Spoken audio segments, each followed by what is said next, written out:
The complete works of Swami Vivekananda, Volume 1, Section 4, Steps to Realization. A class lecture delivered in America. First among the qualifications required of the aspirant for Jnana or wisdom comes Samdam, which may be taken together. They mean the keeping of organs in their own center without allowing them to strain out. I shall explain to you first what the word organ means. Here are eyes. The eyes are not the organs of vision, but they are the only instruments. Unless the organs also are present, I cannot see, even if I have eyes. But giving both the organs and instrument, unless mind attaches itself to the two, no vision takes place. So, in each act of perception, three things are needed: external instrument, internal organ, and mind. If any one of these is absent, there will be no perception. Thus, the mind acts through two agencies, external and internal.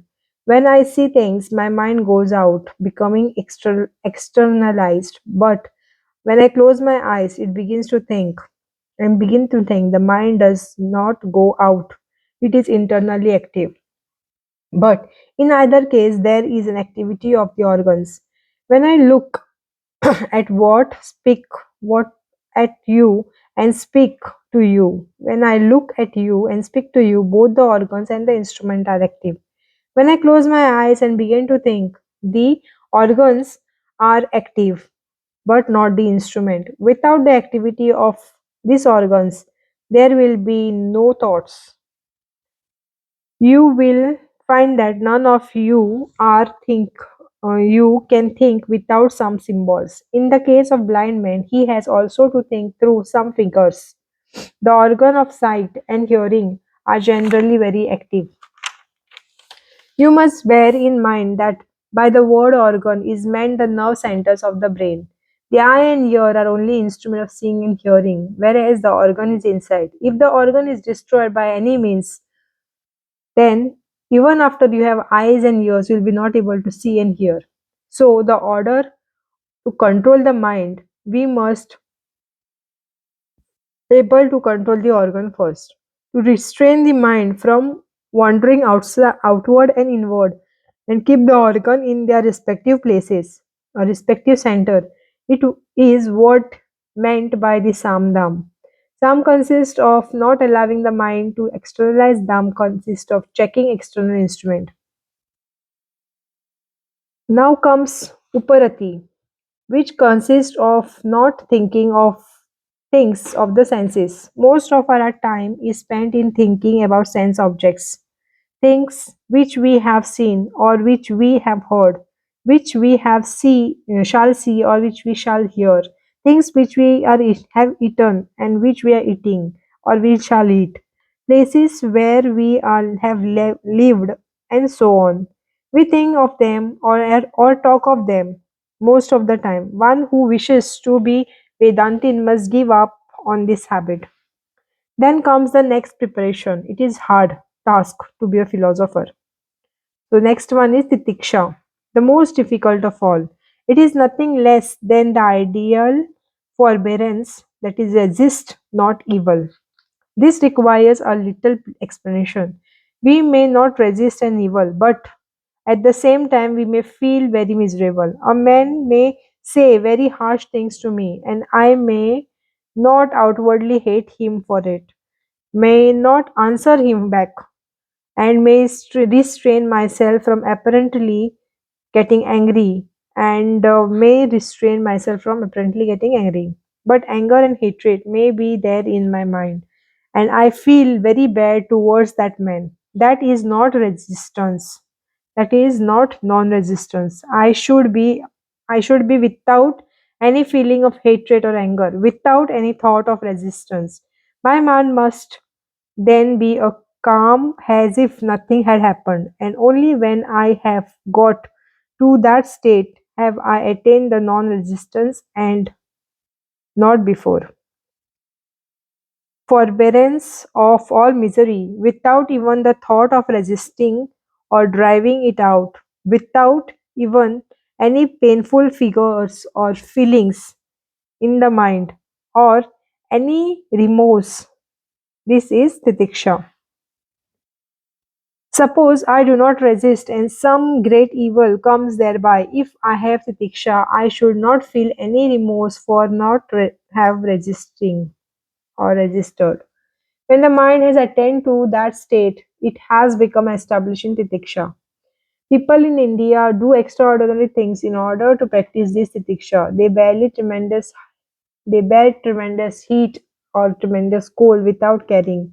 They do not even care about snow because they have no thought about body. It is left to itself as if it were a foreign thing. The next qualification required is Shraddha, that is faith. One must have tremendous faith in religion and God. Until one has it, one cannot aspire to be the Jnani. A great world believes in God. I asked him, a great world believes, a great sage once told me that not one of the 20 million in this world believes in God. I asked him why, and he told me, suppose there is a thief in this room, and he gets to know that there is a mass of gold in the next room.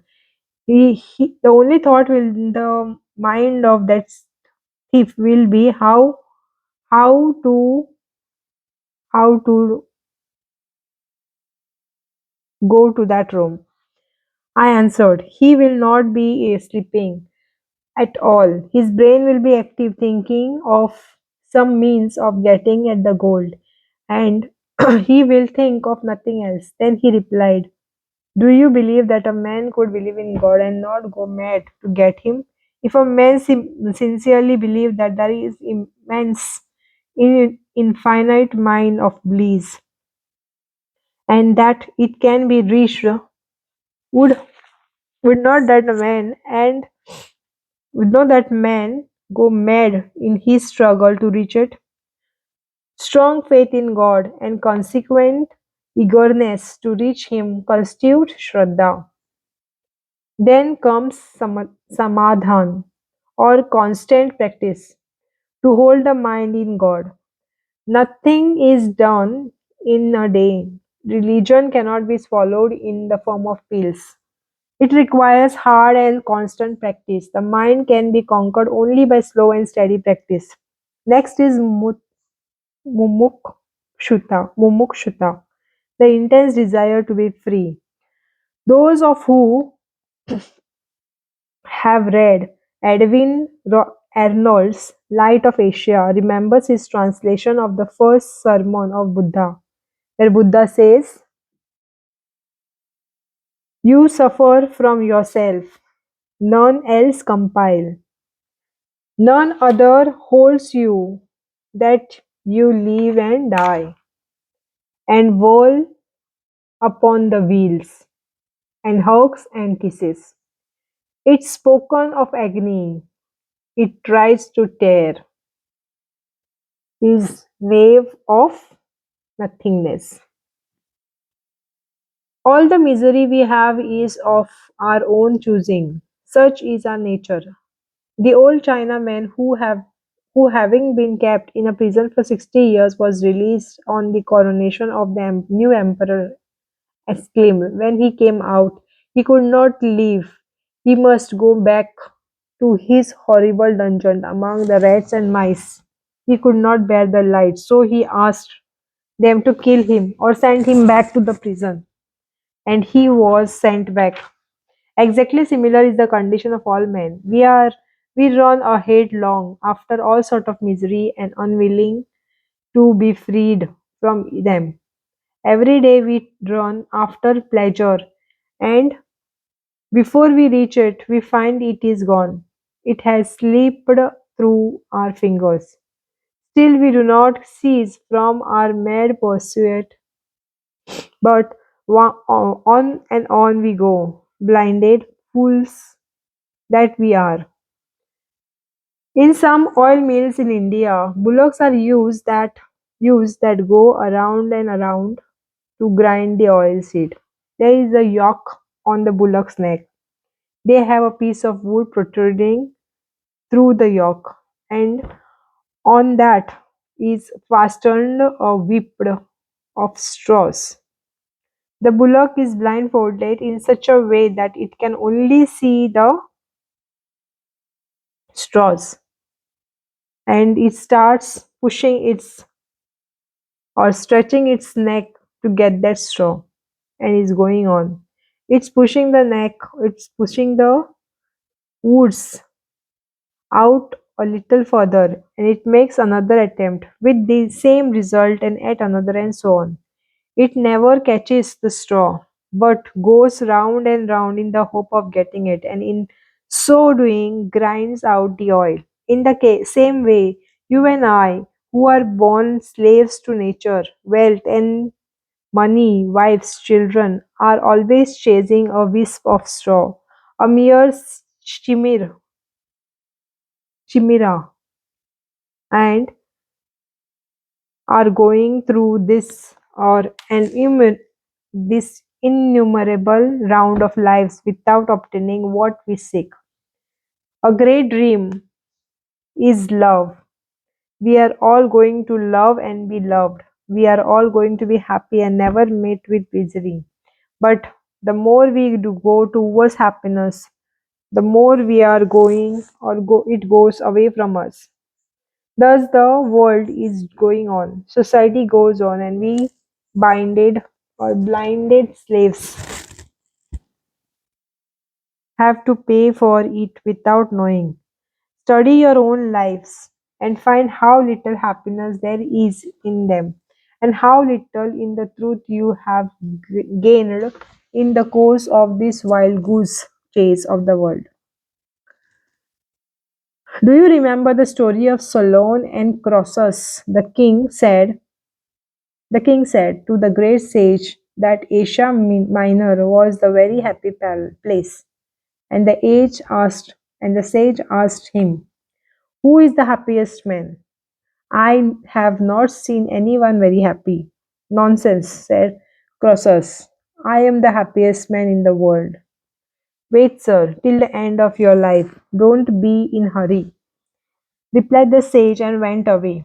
In course of time, the king was conquered by the Parthians, and they ordered him to be burned alive.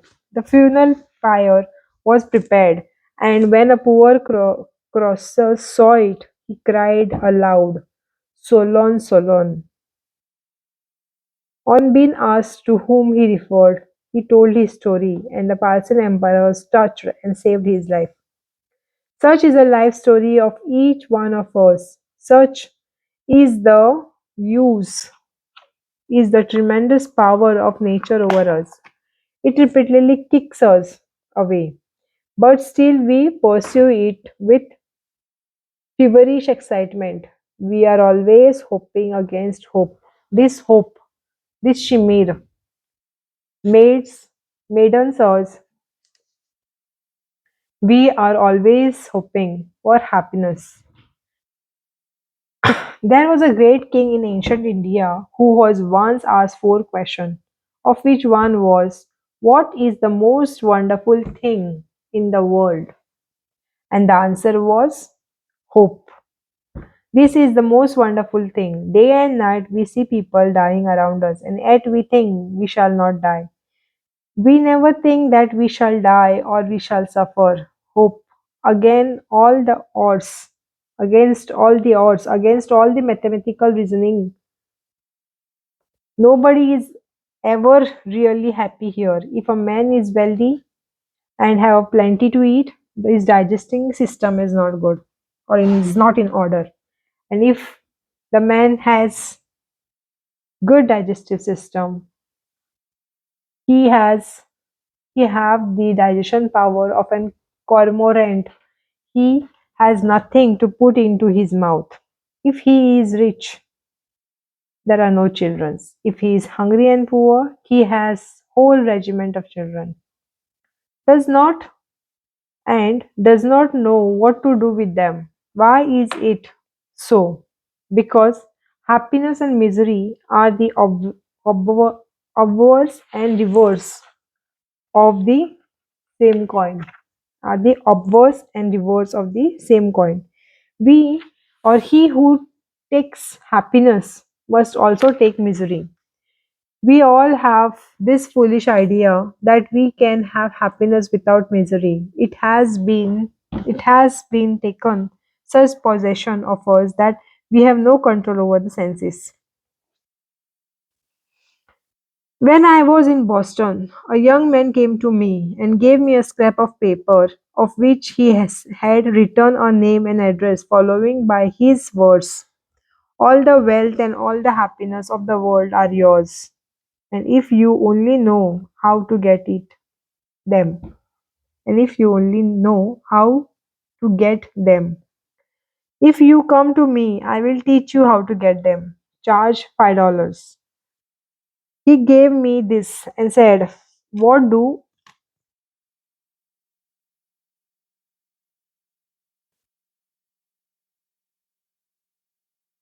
what do you think of this?" I said, "Young man, why don't you get the money to print this? You have not even enough money to get this printed." He did not understand this. He was infatuated with the ideas that he could get immense wealth and happiness without any trouble. There are two extremes in which the man was rosing and nice. Two extremes into which man was running. One is extremely optimism when everything is rosy, nice, and good, and other is extremely pessimism when everything seems to be against them. The majority of men have more or less undeveloped brain. One in a million we will see with well developed brain. The rest either have peculiar idiosyncrasies or monomaniacs. Naturally, we run into extremes when we are healthy and young. We think that all the wealth of the world will be ours. And when after we get kicked about by the society like football and get older, we sit in a corner and crook and throw old water of on the enthusiasm of others. Few men knows that with pleasure there is pain, and with pain there is pleasure. And pain is disgusting. As the pain is disgusting, so is pleasure, as it is the twin brother of pain. It is derogatory to the glory of man that he should be going further or after pain, and equally derogatory that he should be going after pleasure. Both should be turned aside by men whose reason is balanced. Why did not men seek freedom from being played upon? This moment we are whipped, and when we begin to whip, nature gives us $1. Again we are whipped, and when we whip, nature gives us piece of bread and gingerbread, and we begin to laugh again. The stage or the sage wants liberty. When the sage wants liberty, he finds that sense organs or sense objects are all vain and that there is no idea to pleasure and pain. How many rich people in the world want to find fresh pleasures? All pleasures are old and they want one new ones. Do you not see how many foolish things they are inventing every day just to titillate the nerves from the movement, and that done how there comes a reaction. The majority of people are just like a flock of sheep. If the leading sheep falls into a ditch, all rest follow and break their necks. In the same way, what one leads or one leading member of the society does, all other do, without thinking what they are doing. When a man begins to see the vanity of worldly things, he will feel he ought not to be thus played upon or borne along by nature. That is slavery. If a man has a few kind words said to him, he begins to smile, and when he hears a few harsh words, he begins to weep. He is a slave to the bit of bread, to the breath of air, a slave to dress, a slave to patriotism, to country, to name, to fame. He is thus in the middle slavery, and real man has become buried until within until the bondage is present. What you call man is a slave. When one realizes all this slavery, then comes a desire to be free. An intense desire comes. If the piece of burning charcoal be placed on the man's head, he see how he struggles to throw it out. Similarly will be the struggle for the freedom of the man who really understands that he is a slave of nature. We have now seen what mumuk, mumukshuta, mumukshua, mumukshua or a desire to be free is. The next training is also very difficult one.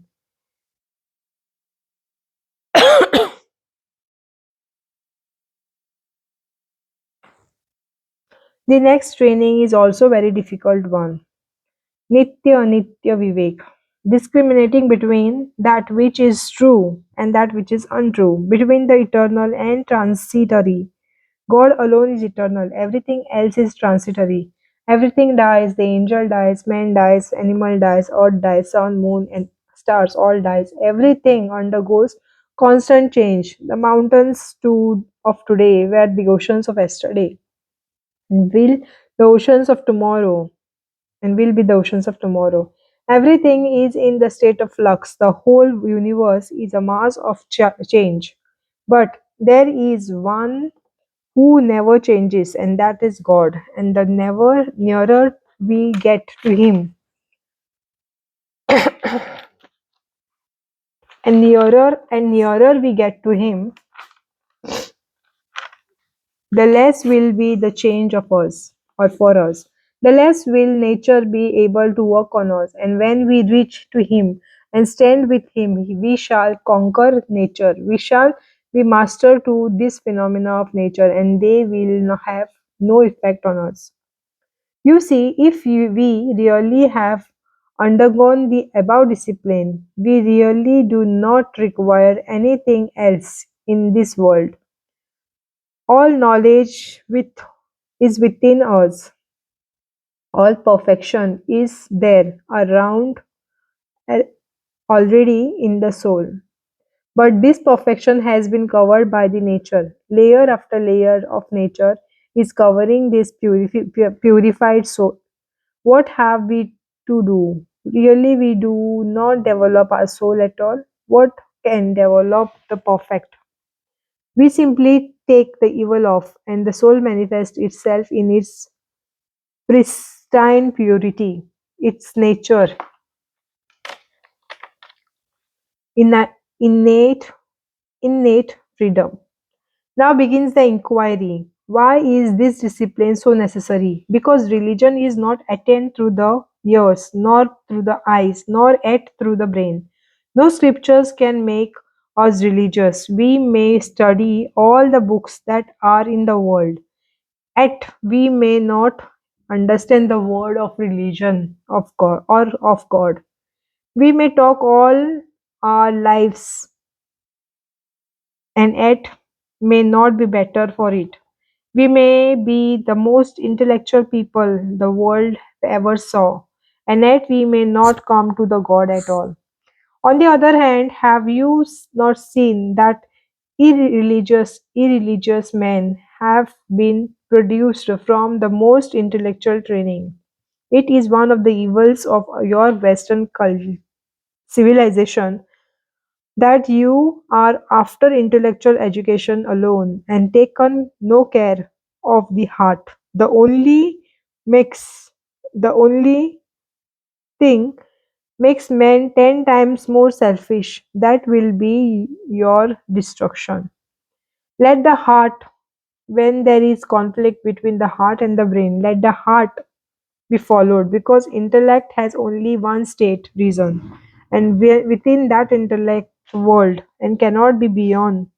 It is heart which takes one of the highest plane, which when intellect can never reach, it goes beyond intellect and reaches to what is called as inspiration. Intellect can never become inspired. Only the heart, when it is enlightened, becomes inspired. An intellectual, heartless man never comes or becomes an inspired man. It is always the heart that speaks in the man of love. It discovers a greater instrument than the intellect can give us, the instrument of inspiration. Just as the intellect is the instrument of knowledge, so is the heart the instrument of inspiration. It is lower, in a lower state, it is a much weaker instrument than intellect. An ignorant man knows nothing, but he is little emotional by nature. Compare him with a great professor. What wonderful what wonderful power the latter possesses.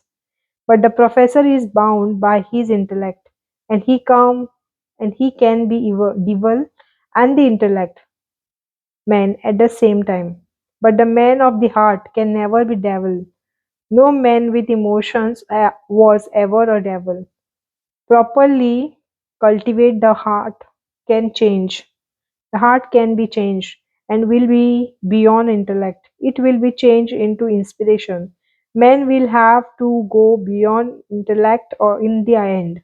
The knowledge of man is his power of perception. The knowledge of man is power of perception, of reasoning and intellect and heart.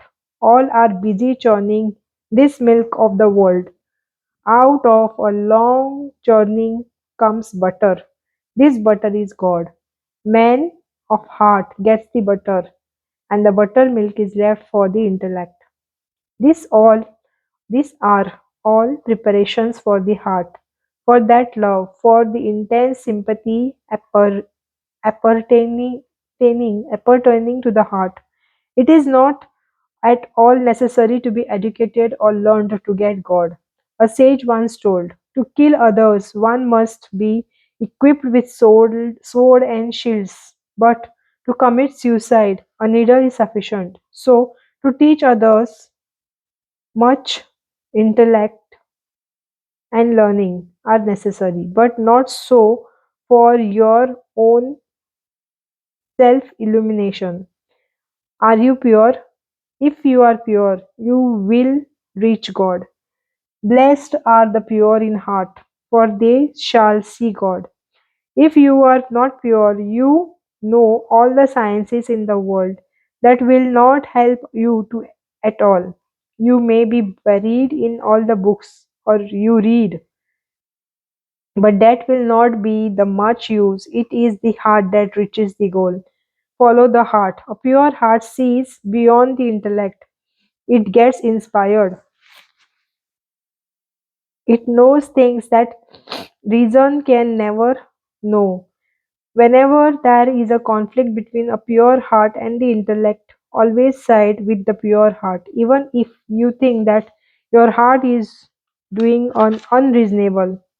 When it is desirous of doing good to others, your brain may tell you that it is not politic to do so, but follow your heart and you will find that you make less mistakes than by following your intellect. The pure heart is the best mirror for the reflection of truth. So all these disciples are for the purification of heart, and as soon as it is pure, all truths flash upon it in the minute. All truth in the universe will manifest in your heart if you are sufficiently pure. The great truths about atoms and the finer elements and the fine preparations of men were discovered ages ago by men who never saw a telescope or a microscope or a laboratory. How did they know all these things?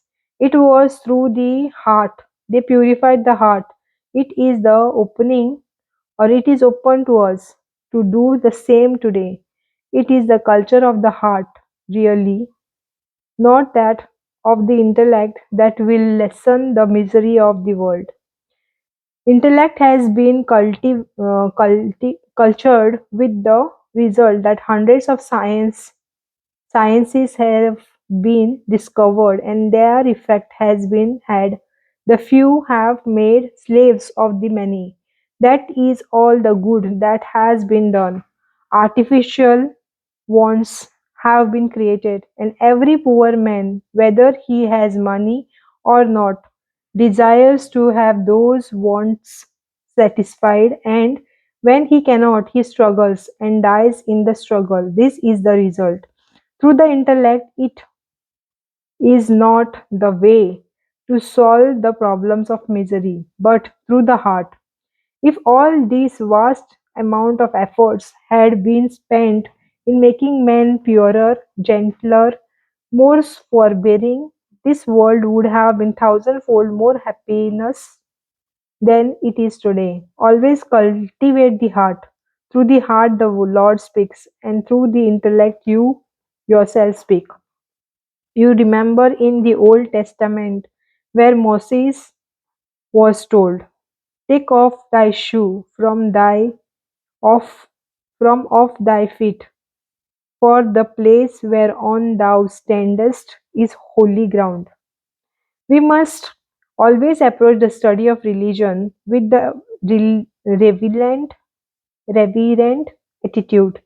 He who comes with a pure heart and a reverent attitude, his heart will be opened and the doors will open for him and he will see the truth. If you come with intellect only, you can have a little intellectual gymnastic, intellectual theories, but not truth. Truth has such a face that anyone who sees that face becomes convinced. The sun does not require any torch to show it. The sun is self-effulgent. If truth requires evidence, what will evidence that evidence? If and something is necessary as witness for truth, where is the witness for that witness? We must approach religion with reverence and with love, and our heart will stand up and say, "This is true and this is untrue." The field of religion is beyond our senses, beyond even our consciousness. We cannot sense God. Nobody has seen God with his eyes or ever will see. Nobody has seen God in his consciousness. I am not conscious of God, nor you, nor anyone. But there is God. Where is God? Where is the field of religion? It is beyond the senses, beyond the consciousness. Consciousness is only one of the many planes in which we work. You will have to transcend the field of consciousness to go beyond the senses, approach nearer and nearer to your own center.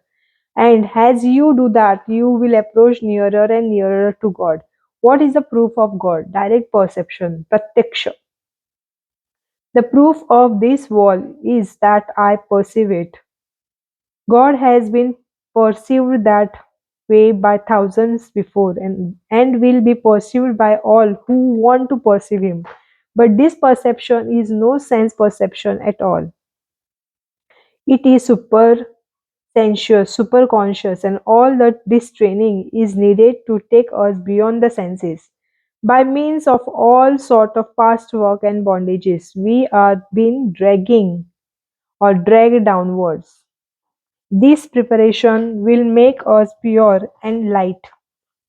Bondages will fall off by myself, and we shall be beyond up beyond this plane of sense perception of which we are tied down, and then we shall see and hear, feel things which men in the three ordinary states, that is, walking, dreaming, and sleeping, neither feels, nor sees, nor hears.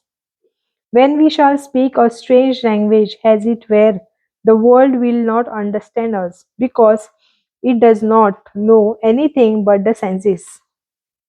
True religion is entirely True religion is entirely transcendent dental.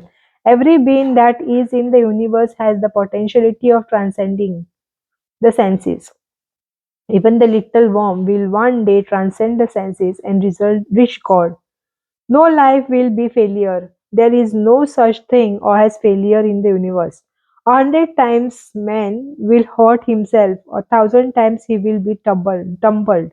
But in the end, he will realize that he is God. We know that there is no progress in the straight line.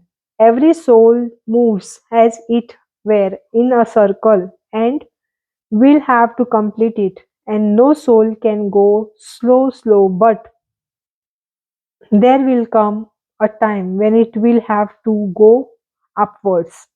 No one will be lost. We are all projected from one common center, which is God, the highest as well as the lowest life every ever projected will come back to the Father of all lives, from whom all beings are projected, in whom all live, and unto whom they all return. That is God.